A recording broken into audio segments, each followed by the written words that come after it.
Hey, happy Halloween guys, the Bobby here, and I'm going to show you a really quick guide to the 2022 Halloween event. Honestly, it's all fairly straightforward if you just talk to the NPCs. However, if you want to do this as quickly as possible and claim all the rewards, I've got you. So we're going to start out in Varrock, West Bank, and talk to the NPCs around the Cauldron here. They should give you a trick or treat cauldron, and you'll also need to talk to the chap here in full ghost robes and grab yourself a costume from previous Halloween events. You need at least 3 Halloween pieces, like a head, chest and legs, to be able to trick or treat. So grab whatever you like as long as it's a Halloween costume. This is the Great Cauldron. You can see how many treats have been deposited so far, what the goal is, and the treats you've deposited and how many gifts you've received. As you can see at the moment, I'm 6 out of 8, so I've still got some things to claim. Now we can start trick or treating. So we're going to start with the guard over here. We're going to run up to him and trick or treat. After you trick or treat the guard, he's going to ask you to go and pay a visit to the king and various other NPCs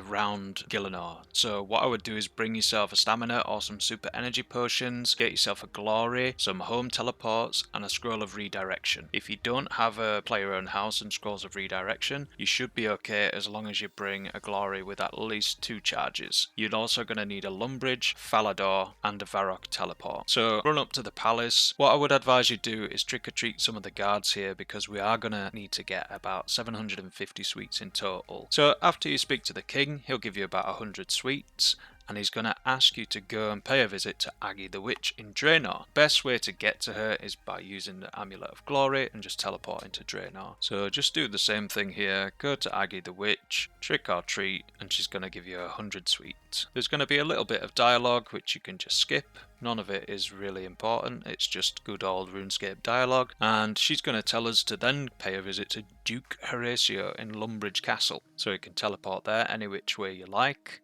Make your way up to the 2nd floor and we're going to chat to Duke Horacio here. After chatting to Duke Horacio, we're going to go to Party Pete in Falador, go to the Falador party room and trick or treat Party Pete here. He's then going to ask us to go and speak to Hetty the Witch in Rimington. There's 2 ways you could get there, or maybe 3. You could use a crafting guild teleport and run south. You could use a home teleport with a redirection scroll to Rimington, unless your house is already at Rimington. But if you don't have any of those options, you can use the Glory Amulet teleport again to Draenor and then run all the way west. After we've spoken to Hetty the Witch, she will give you 100 sweets, and you should have about 500 now if you've spoken to all the major NPCs. And Hetty's basically going to say that we should now go to the citizens of Varrock and trick or treat them. So if we come to Varrock, there's all these men and women walking around. You can trick or treat them. They're either going to give you sweets or they're going to play a trick on you. But basically you want to do this until you've got 750 sweets in your cauldron. Falador is going to be the best place to do this. It's going to be really fast. You can trick or treat the guards. There's plenty of them. By the time you've trick or treated all of the guards, if you run back to the beginning where you started, you'd be able to trick or treat them again. So once you've got 750 points, go back to the cauldron and you'll get the full witch's outfit. You'll get 2 pumpkins and 2 Halloween mask sets. Remember, you'll also be able to claim anything you've missed from the previous holiday events, so make sure you do that and store everything in your player owned house if you have one. Then you won't be missing out on any of the previous gear. So that's the end of the guide, guys. Thank you very much. I hope you enjoyed the Halloween event, and as always, thank you for watching. If you found the guide handy, please like the video, and if you want to see more old school RuneScape content, please subscribe.